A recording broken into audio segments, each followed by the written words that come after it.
simple sketching, enhancing your cylinder. Now, this is the sheet that we did last time.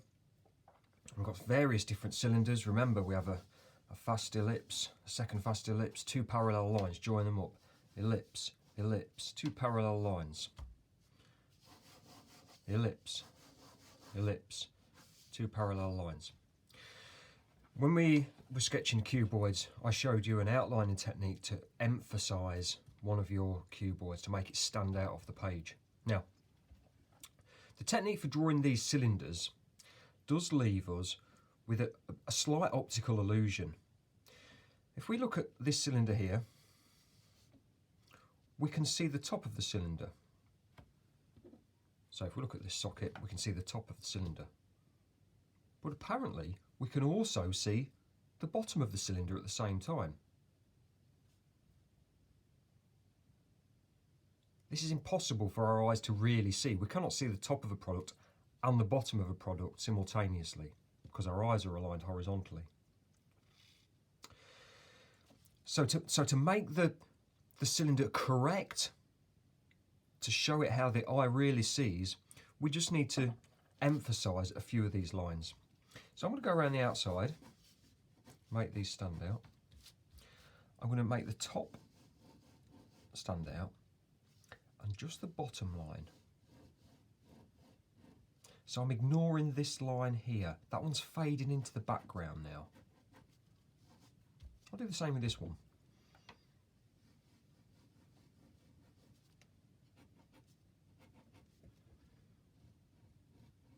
So I've ignored this line to make the rest of the lines stand out. If you were doing it with a pencil and a rubber, you could rub this line out.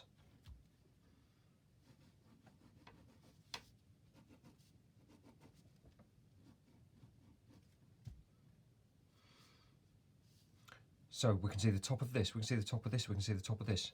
If the cylinder's tilted the other way, look, this big one, I'm going to emphasise the bottom of it, the sides, and just this outside line here.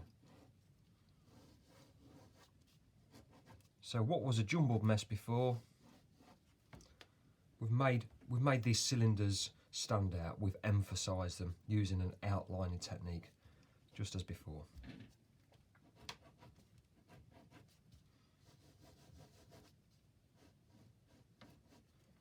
So I've left this one faint.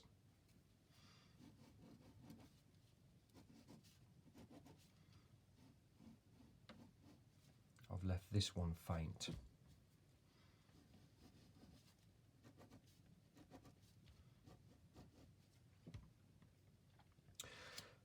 When lads are drawing cylinders, I sometimes see this. We have an ellipse and another ellipse. And they draw lines sort of coming down like this or going into the side, and they don't go to the edge. It's important that the parallel line touches this the longest distance across this ellipse.